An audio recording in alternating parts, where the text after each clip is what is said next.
नमस्कार, आप देख रहे हैं डे न्यूज में। आपके साथ हूं ज्योति शर्मा। आइए खबरों की शुरुआत करने से पहले एक नजर डालते हैं उन खबरों पर जो बनी हैं आज की सुर्खियां।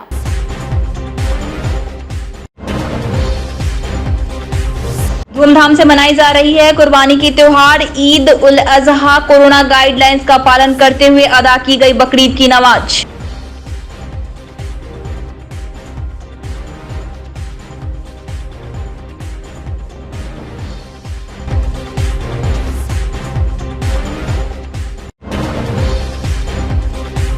बरहमपुरा शिया मस्जिद के इमाम ने बकरीद की नमाज अदा कर तालिबान के खात्मे की दुआ।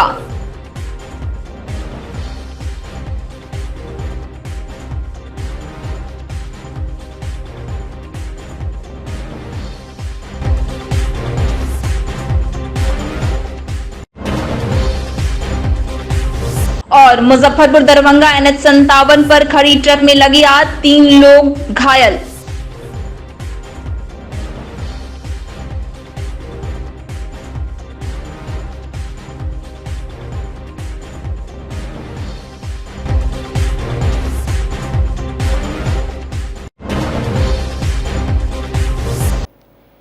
ये थी सुर्खियां और अब खबरें विस्तार से। बुधवार यानी 21 जुलाई के खास मौके पर देश भर में ईद उल अजहा या बकरीद का त्योहार मनाया गया। आज के दिन आमतौर पर बकरे की कुर्बानी दी जाती है।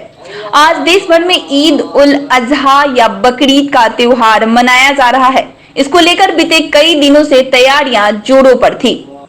बकरीद के त्योहार को कुर्बानी के दिन के रूप में भी याद किया जाता है। इस्लामिक कैलेंडर के मुताबिक रमजान के 2 महीने बाद कुर्बानी का त्योहार बकरीद आता है।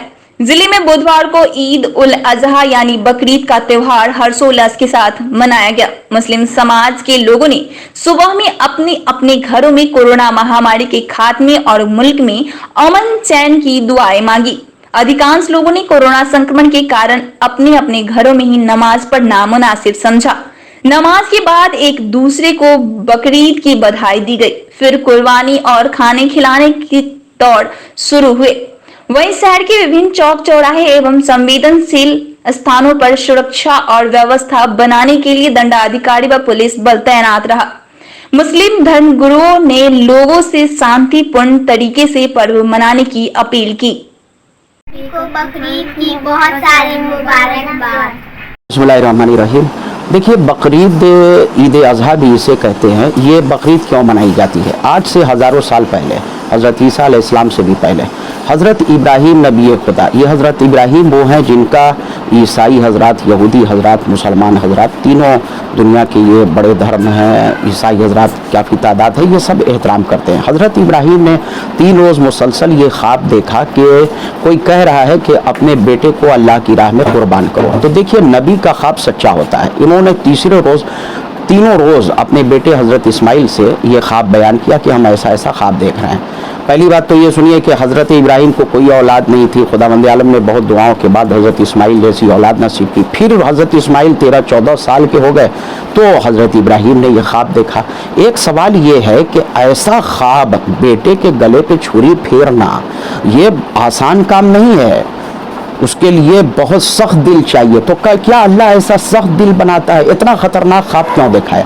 ये बिल्कुल वैसे ही है कि जैसे किसी फौजी को उसका ऑफिसर बोलता है पहाड़ पर से छलांग लगाओ, नदी में कूद जाओ। तो ये दरअसल पहाड़ पर से छलांग लगाने का हुक्म या नदी में कूदने का हुक्म नहीं होता है। ये देखना होता है कि ये अपने ऑफिसर की कितनी बात मानता है, देश के लिए जान कुर्बान करने को कितना तैयार है। फिर वो जब वो पहाड़ से नीचे कूदता है तो देखता है कि वहाँ तो कई फौजी पहले से तैनात है उसकी हिफाजत के लिए, उसको कैच कर लेते हैं। दरिया में वो कूदता है तो देखता है कि अरे यहाँ तो पूरी बोट लगी हुई है, फिर नीचे जो है ट्यूब लगा हुआ है हमारी हिफाजत के लिए।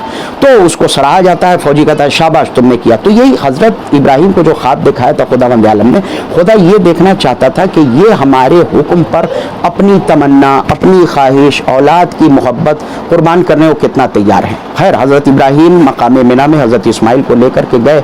आँख पर बेटे ने कहा कि पट्टी बांध लीजिए बाबा, हमारी कुर्बानी, हमारा ज़िबा होना आप देख नहीं पाएंगे। देश के मौजूदा हालात को देखते हुए और सरकार का जो गाइडलाइन आया था उसका पूरी तरह से पालन करते हुए हम सभी मुस्लिम भाइयों ने आज ईद उल अजहा बकरीद की नमाज अपने घर पे ही अदा किया है। और सब लोगों ने जो है घर पे नमाज अदा किया है और हम लोगों ने ये नमाज अदा करके अल्लाह से ये दुआ किया है कि हमारे देश में, हमारे बिहार में अमन, चैन, शांति, भाईचारा बना रहे और ये जो कोरोना वायरस है उससे हमें निजात मिले, हमारे देश को निजात मिले। ये हम लोगों ने आज बकरीद की नमाज अदा करने के बाद दुआ किया। जिले में बुधवार को ईद उल अजहा यानी बकरीद का त्योहार हर्षोल्लास के साथ मनाया गया है। मुस्लिम समाज के लोगों ने सुबह में अपने अपने घरों में कोरोना महामारी के खात्मे और मुल्क में अमन चैन की दुआएं मांगी।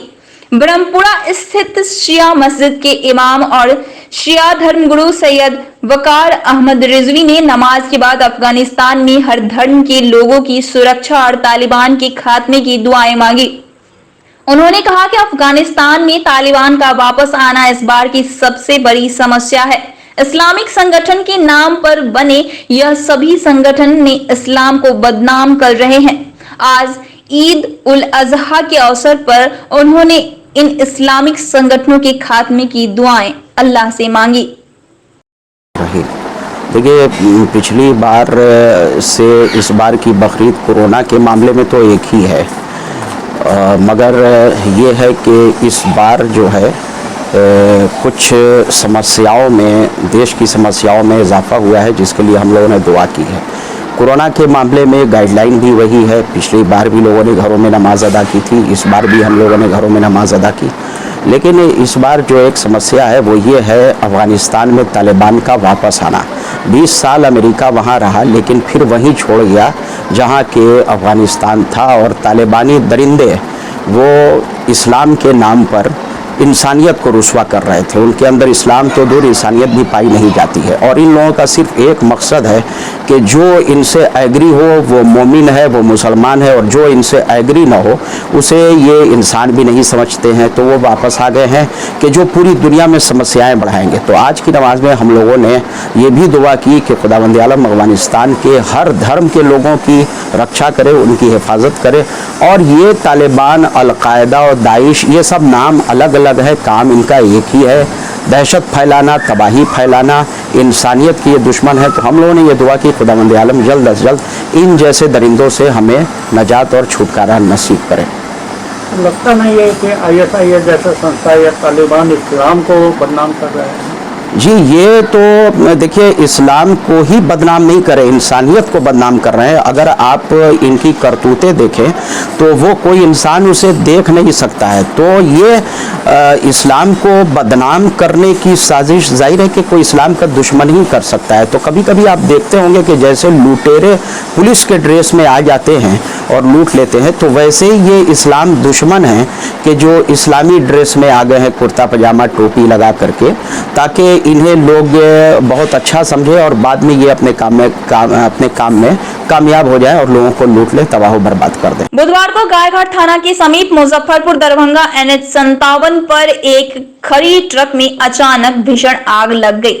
प्रत्यक्षदर्शियों की माने तो ट्रक की आग बगल के दुकान में फैलने लगी, वहीं एक पान की घुमटी को भी अपनी चपेट में ले रही थी।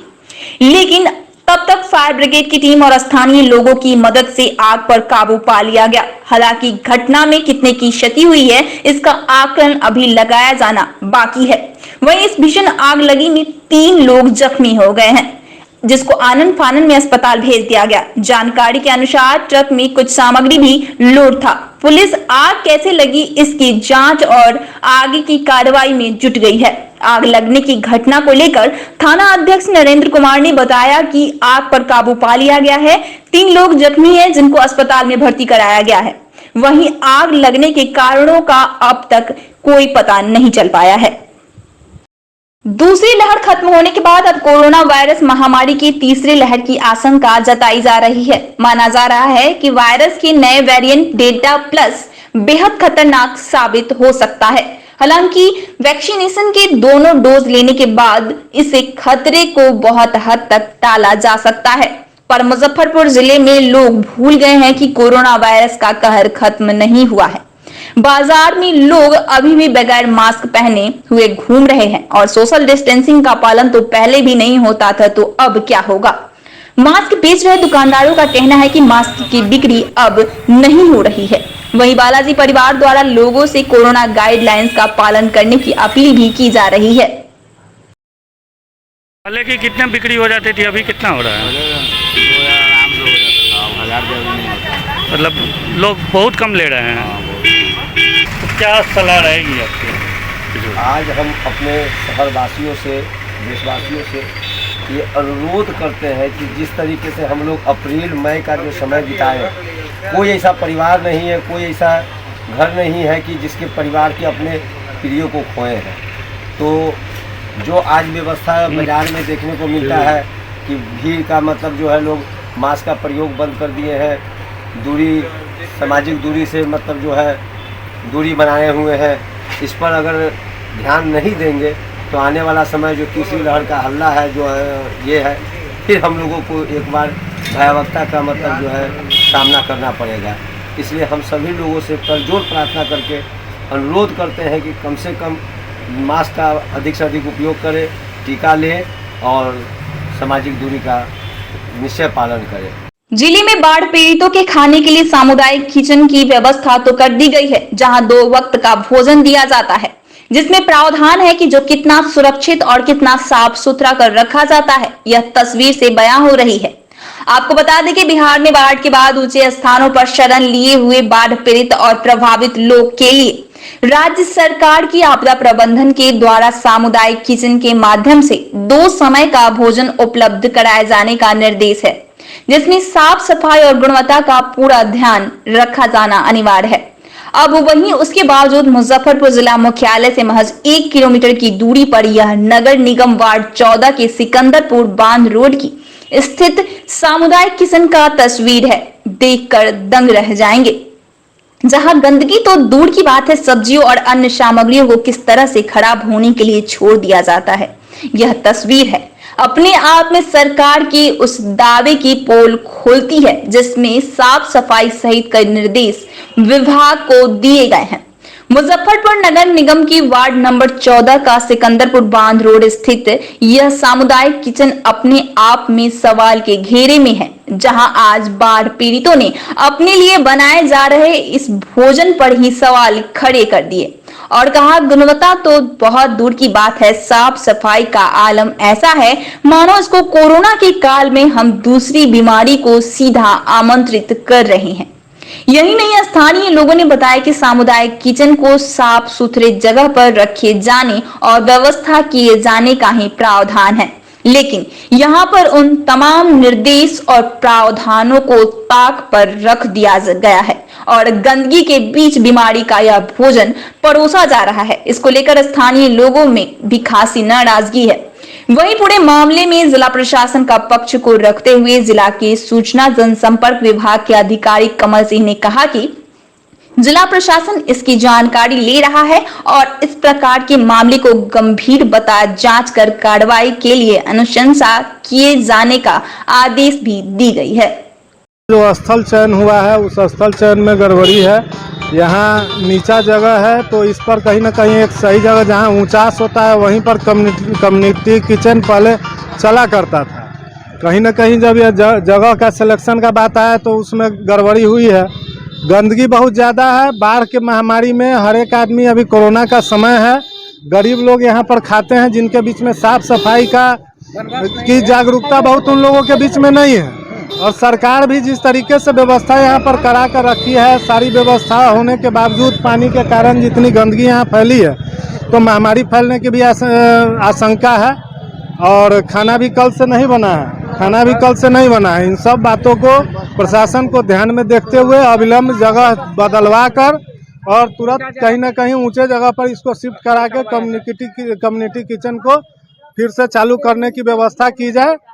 सारे लोग यहाँ पे बता रहे हैं कि परेशानी है, खाना की व्यवस्था मतलब 2 दिन से समुचित सही तरीके से नहीं चल रही। 2 दिन पहले भी शिकायत आई थी कि यहाँ पे मतलब सब्जी की व्यवस्था नहीं थी, आलू अवेलेबल नहीं था, प्याज नहीं था, दाल भात था, यही 2 दिन चला है। तो इन सब चीज़ों को प्रशासन को जरूर देखना चाहिए। गरीब लोगों को असुविधा नहीं हो, इसके लिए सरकार काम कर रही है, वो सुविधा लोगों को मिलना चाहिए। सिस्टम से चाहिए वो नहीं मिल रहा है यहाँ कोई देखे दिक्कत बहुत ही सारा समस्या है। लोग सबसे पहला बात है जो महामारी में लोग आई है ऊपर, उन लोग का कोई व्यवस्था नहीं हुआ है। सरकारी बहुत ही ऐसा जगह अपार्टमेंट है जहाँ गरीब को कोई व्यवस्था नहीं होता है कोई भी साल। वहाँ सिर्फ सरकारी पदाधिकारी का ही अब व्यवस्था वहाँ मिलता है, गरीब का कोई व्यवस्था नहीं है। सिर्फ एगो पन्नी दे दिया जाता है और किचन जहाँ चालू है उस किचन का व्यवस्था देखिए, वहाँ खड़ा होने का जगह नहीं, वहाँ के लोग खाना बना के खिलाता है और खाना में इतना कीड़ा रहता है जिसका कल भी हम कंप्लेन किए हैं। जो किचन का यहाँ जो जिसको बाहर दिया गया है वो सीधे बोलता है जो हम क्या करें, हमको जो वहाँ से मिलता है वही हम देते हैं, उसके बाद हम कुछ नहीं, हम अपना घर से नहीं दे सकते हैं। ये सरकारी व्यवस्था है, आप लोग को दिक्कत है, आप सरकार को कंप्लेन कीजिए। उस दिन भी महोदय मंत्री जी आए हुए थे, उनसे भी नगर निवेदन किए जो सर थोड़ा यहाँ पर आकर के देखा जाए सफाई के बारे में। न वहाँ चावल रखने के लिए एक धोती मिला है, न ढकिया है, कुछ भी नहीं। आज वहाँ बाहर देखिए जहाँ खाना बन रहा था वहाँ लंगड़ी वाला पिलुआ ससर रहा है। कल बसिया चावल मिला था, कल कोई खाना नहीं। इस गुमटी में किचन का सामान रखा हुआ है। 10 बार फोन किया गया, जिनको भार सौंपा गया है किचन का उनको 10 बार मैडम को बोला गया सर को, लेकिन एक बार भी नहीं है राशन खोल के देने के लिए।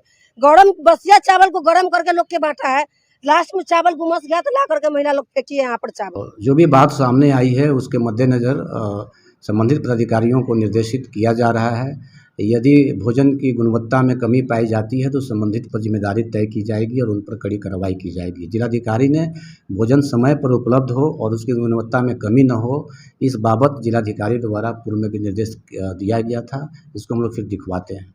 सर क्या टाइमिंग रखा गया है? सुबह खाना का टाइमिंग लगभग 10 बजे का है, फिर शाम का टाइमिंग शायद 5 या 6 है। मतलब जो भी टाइम फिक्स है उस टाइम पे सीओ के द्वारा और स्थानीय जो भी कर्मचारी हैं उनके द्वारा समय पर पीड़ितों को खाना मुहैया कराने का निर्देश पूर्व में भी दिया गया है। कई जगह पर सर ऐसी शिकायत भी मिली है कि जल जमाव के बीच और गंदगी के बीच भोजन परोसी जा रही है। उसको भी हम लोग दिखवा लेते हैं, यदि ऐसा है तो हम लोग उस पर कार्रवाई करेंगे। बूढ़ी गंडक का जलस्तर घटने से लोगों को राहत मिली है। खासकर शहरी क्षेत्र में बांध पर रह रहे लोगों को वापस घर लौटने की उम्मीद बढ़ने लगी है। रविवार को 77 सेंटीमीटर बूढ़ी गंडक का जलस्तर कम हुआ। हालांकि अभी भी बूढ़ी गंडक खतरे के निशान से ऊपर है। दूसरी ओर अचानक से बागमती के जलस्तर में उछाल से एक बार फिर संकट की स्थिति उत्पन्न हो गई है। बागमती के जलस्तर में 65 सेंटीमीटर की वृद्धि हुई है। जलस्तर बढ़ने से औड़ाई, कचरा व गाय घाट से जुड़े कई पंचायतों में कटाव तेज हो गया है। वहीं गंडक की स्थिति स्थिर बनी हुई है। बारिश की संभावना को देखते हुए जिला प्रशासन की ओर से सभी संबंधित पदाधिकारी व तकनीकी कार्यपालक अभियंता को अलर्ट रहने का निर्देश दिया गया है। शहरी क्षेत्र में झील नगर, आश्रम घाट, हनुमंत नगर, लकड़ी ढाई और आनंद बाग, छिट भगवतीपुर मोहल्ले से करीब 2 फीट पानी कम हुआ है। लगातार कम हो रहे पानी से लोगों ने राहत की सांस ली है, लेकिन बांध पर अभी भी लोगों को परेशानियों का सामना करना पड़ रहा है। खाना उना तो मिलते है, वही पानी या गोरे पछोड़े गिल्ला या बकरी पट्टू के खाए तो यहाँ तक ट्रेन हो तब लेकर जाए के तो जा रहा तो ना जो बिहान जब हमारा गार्जियन के चलाना हो तो कितना दिन से यहाँ पे होती? 20 दिन से। 20 दिन से सरकार के द्वारा चला जा रहा था, भोजन वोजन सब मिलता था। देखिए, बाढ़ को लेकर के स्थिति अभी नियंत्रण में है और जिले की 3 प्रमुख नदियों में से 2 नदियां जो है भी खतरे के निशान से नीचे बह रही है। बूढ़ी गंडक नदी कल सुबह तक, जैसा कि पूर्वानुमान है, कल सुबह तक खतरे के निशान से नीचे आ जाएगी। जिले के सभी प्रमुख बांध सुरक्षित हैं। चूँकि इधर कुछ दिनों से लगातार बारिश से नदियों का जलस्तर बढ़ा था, जिसके वजह से जो नदी के पेटी में गांव है अच्छी खासी जनसंख्या प्रभावित हुई थी। तो उसमें कुल प्रभावित हमारे यहाँ अभी जो प्रखंड है वो 10 हैं। लगभग 97 पंचायत जो हैं वो अफेक्टेड हैं, जिसमें से 11 पंचायत पूर्ण रूप से अफेक्टेड हैं। इसके अतिरिक्त देखा जाए तो 3,10,610 की जनसंख्या प्रभावित हुई है। और पीड़ितों के मदद के लिए जिला प्रशासन और अन्य विभागों द्वारा लगातार उनके लिए सुविधाएं सुनिश्चित की जा रही हैं, जिसके तहत पॉलीथीन सीट का वितरण के साथ साथ सूखा राशन भी उन्हें मुहैया कराया जा रहा है। 113 जगहों पे सामुदायिक रसोई घर का संचालन हो रहा है, जिसकी मॉनिटरिंग जिला प्रशासन द्वारा सतत की जा रही है। तो बाढ़ की स्थिति अभी नियंत्रण में है हम समझते हैं कि यदि स्थिति बिगड़ती है तो जिला प्रशासन तैयार है उससे निपटने के लिए। बड़ी नदियाँ तो अभी स्थिर हैं, लेकिन छोटी छोटी नदियाँ वाया नदी वगैरह में जो अभी बाढ़ की स्थिति बनी हुई है, उसको लेकर के क्या कुछ निर्देश? तो उसके लेकर के संबंधित जो तकनीकी विभाग हैं उनके कार्यपालक के अभियंताओं को निर्देशित किया जाता रहा है, निर्देशित किया गया भी है। स्थानीय जो अंचलाधिकारी हैं प्रखंडों में उनको भी निर्देशित किया गया है। गंभीरतापूर्वक वो अपने दायित्वों का निर्वहन कर रहे हैं। हम समझते हैं कि स्थिति कंट्रोल में है और जो भी है उसके लिए बाढ़ पीड़ितों के हित के लिए हर स्तर पर जिला प्रशासन द्वारा कोशिश की जा रही है उनके हितों के मद्देनजर। तो जल स्तर घट रहा है तो बीमारी भी फैलने की आशंका है, उसको लेकर क्या? इसको देखते हुए स्वास्थ्य विभाग को जो छिड़काव वगैरह जो होता है उनके द्वारा उसके लिए उनको निर्देशित किया गया है। कल एक बैठक हुई थी, इसमें जिलाधिकारी ने उनको घटते जल स्तर के बाद जो जल जमाव के कारण जो बीमारियां फैलने की संभावनाएं होती हैं उस पर नियंत्रण के लिए स्वास्थ्य विभाग और नगर निगम को संयुक्त रूप से निर्देशित किया है। महानगरों की ब्रॉडबैंड की सुविधा अब मुजफ्फरपुर में भी उपलब्ध हो गई है। एयरटेल ने मात्र 499 रुपए मासिक शुल्क के साथ अनलिमिटेड ब्रॉडबैंड प्लान पेश करते हुए न सिर्फ इंस्टॉलेशन और फ्री वाईफाई की सुविधा उपलब्ध कराई है, बल्कि OTT platform Amazon prime, Hotstar और एयरटेल स्ट्रीम भी फ्री में मुहैया कराई है। उपभोक्ताओं को फाइबर ऑप्टिक से कनेक्शन दिए जा रहे हैं। बुधवार 21 जुलाई को ब्रह्मपुरा के संजय सिनेमा रोड स्थित डिस्ट्रीब्यूटर शिव कृष्ण इंटरप्राइजेज के कार्यालय से एयरटेल कंपनी के बीडीएम सतीश मिश्रा और टीएसएम शिवम राज ने फीता काटकर प्रचार गाड़ी को रवाना किया। मौके पर आईटी हेड शंभो सिंह, संजीव कुमार और रोहित, सुमित, प्रेम, अवनीत सहित 2 दर्जन मार्केटिंग मैनेजर मौजूद रहे। एयरटेल कंपनी के टीसीएम शिवम राज ने बताया कि वर्तमान में एयरटेल में मुजफ्फरपुर असीमित डेटा के साथ 3 तरह के प्लान 100 MBPS, 200 MBPS और 300 MBPS स्पीड की सुविधा दे रही है, जिसका रुपए 499, 799, 999 मासिक शुल्क है। डिस्ट्रीब्यूटर ने बताया कि ये बहुत ही सस्ती और प्रामाणिक स्पीड के साथ उपभोक्ताओं को संतुष्ट कर रही है, जिसका काफी डिमांड है। एयरटेल इसको अश्योर करती है कि पूरा का पूरा जितना हम बोलते हैं उतनी स्पीड आपको देंगे।